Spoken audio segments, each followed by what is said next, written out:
The cold wind cut across the Rhine as darkness settled over western Germany on the night of 22 March 1945.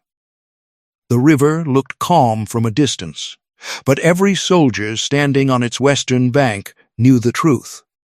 This was the last great natural barrier protecting the heart of Nazi Germany. If you want more content like this, subscribe now and comment below. For months, Allied commanders had planned how to cross it. Newspapers, officers, and even German intelligence believed one thing with complete confidence. Field Marshal Bernard Montgomery's massive crossing in the north would become the historic moment that broke Germany's final defensive line. But hundreds of kilometers to the south, another commander had no interest in waiting. General George S. Patton, commander of the U.S. Third Army, was about to make a decision that would leave even General Dwight D. Eisenhower, the supreme Allied commander, stunned. The countdown had already begun.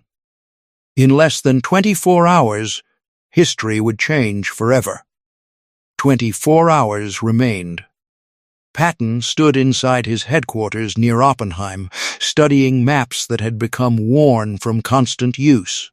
Every bridge over the Rhine in his sector had either been destroyed by retreating German forces or heavily defended. The river itself stretched wide and cold, flowing fast after weeks of rain. Many commanders believed a crossing here required days of preparation, huge engineering efforts, and overwhelming firepower. Montgomery certainly thought so. His carefully planned Operation Plunder, supported by airborne troops in Operation Varsity, was scheduled to begin farther north on 24 March 1945.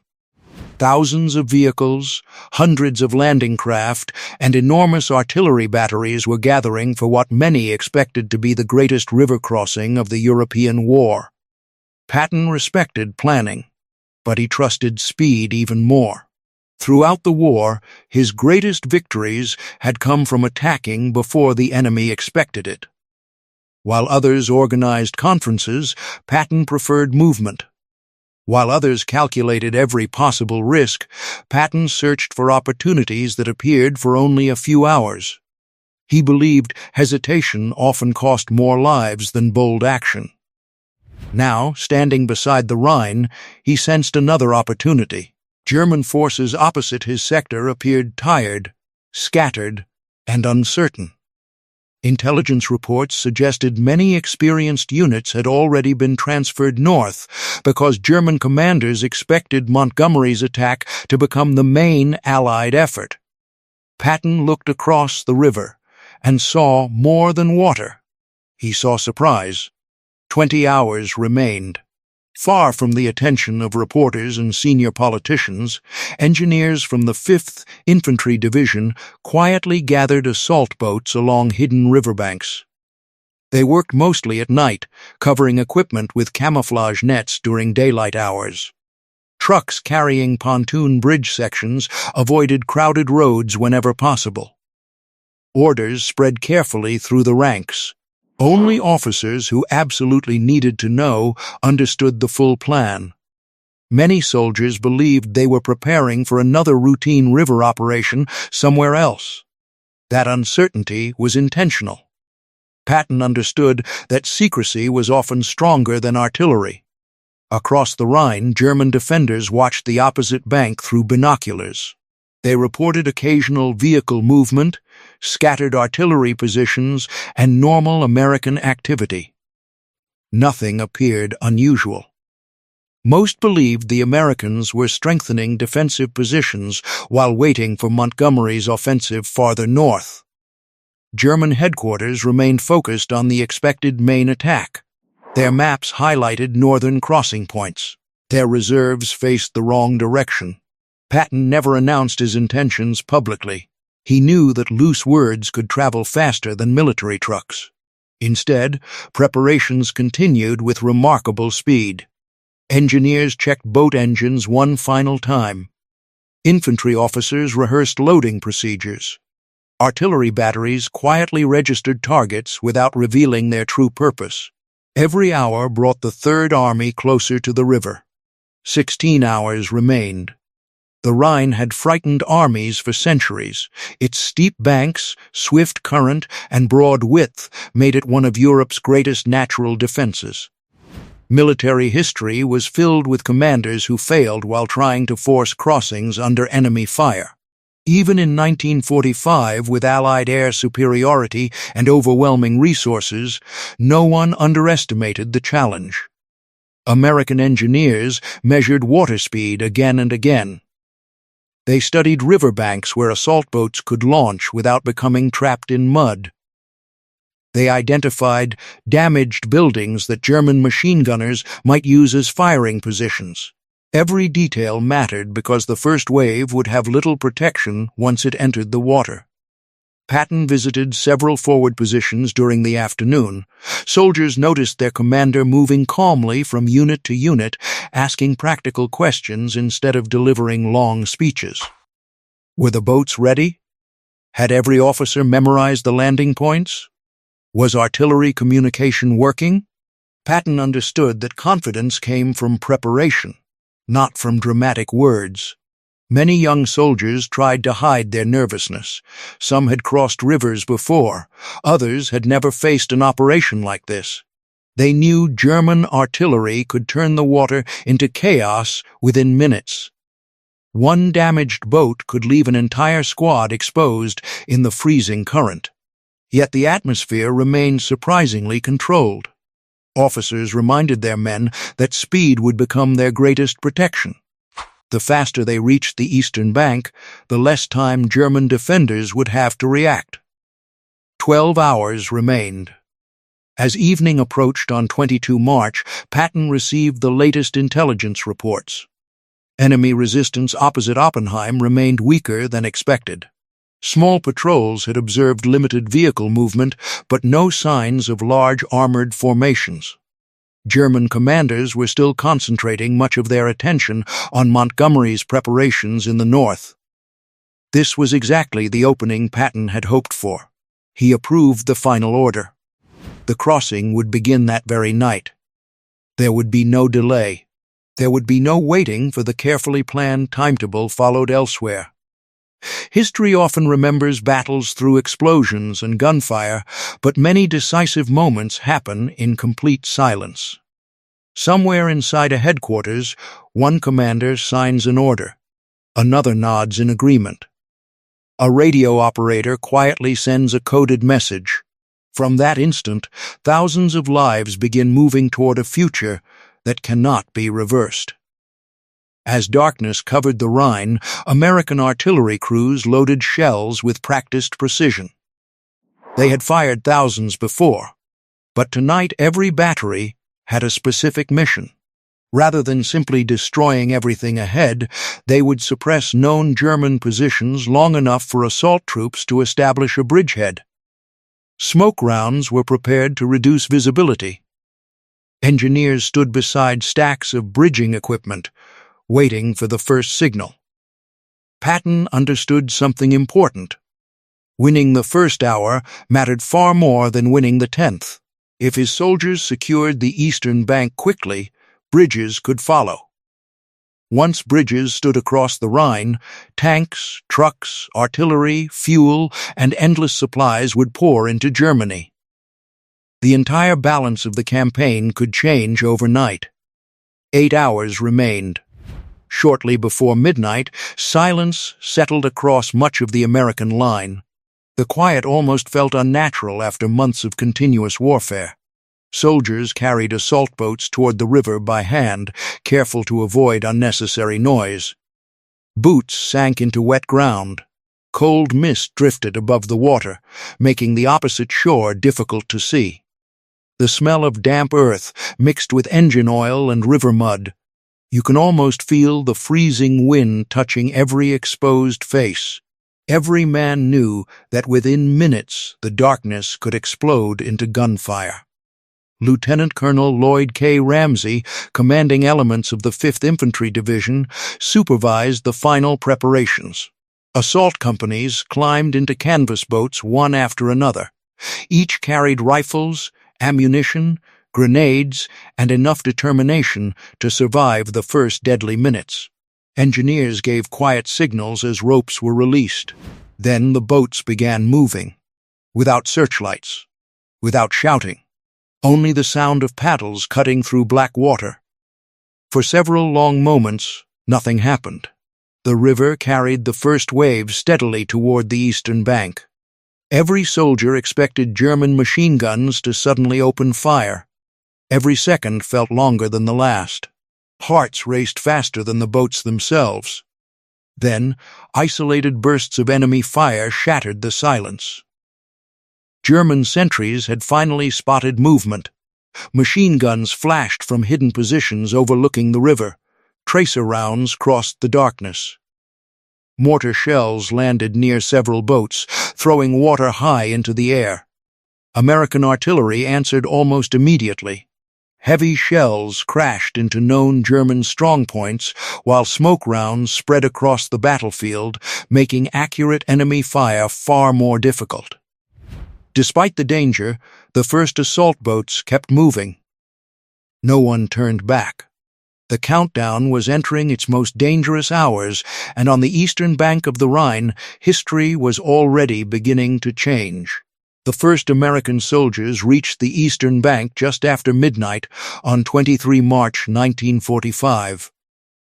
They jumped from the assault boats into the freezing water, some sinking knee-deep into mud before scrambling toward the river embankment. German defenders opened fire from scattered bunkers, houses, and shallow trenches. But they were fewer than expected.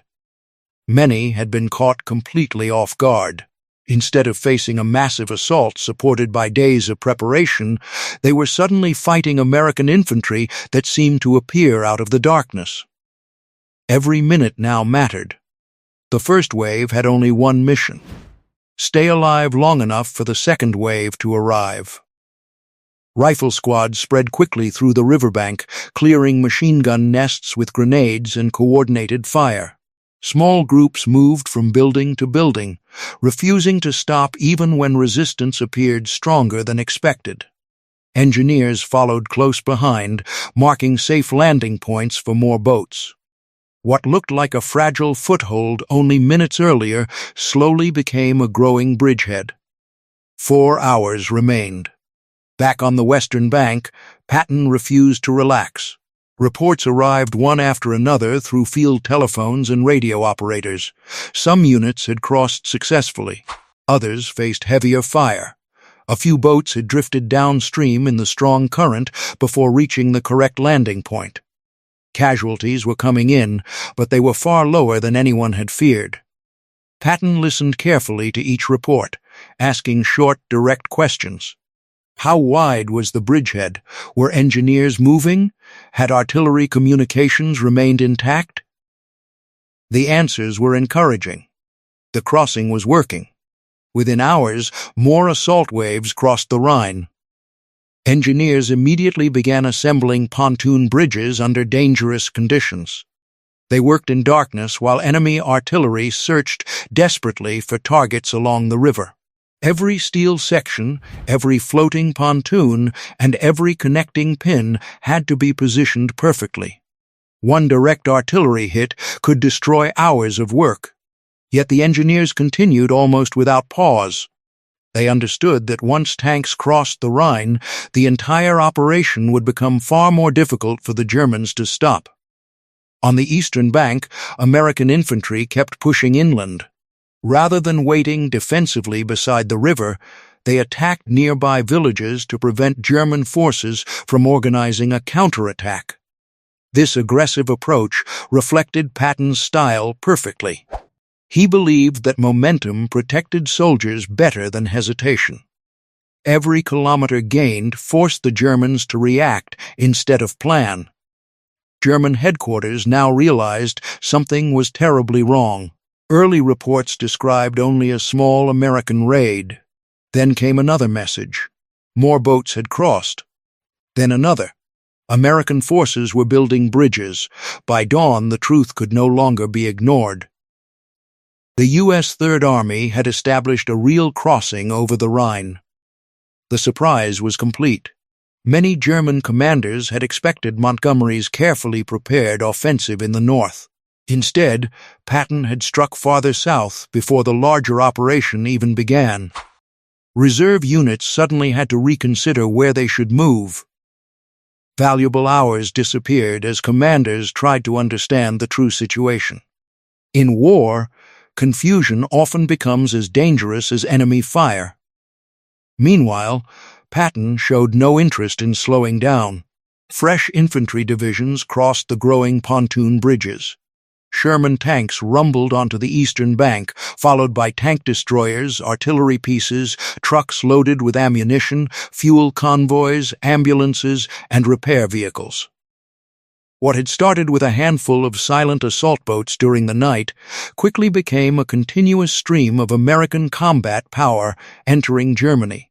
By sunrise on 23 March, the bridgehead was expanding rapidly. Patton finally allowed himself a brief moment to appreciate what had happened. According to one well-known account, he even paused near the river and joked that he had fulfilled a promise he had once made about crossing the Rhine before Montgomery.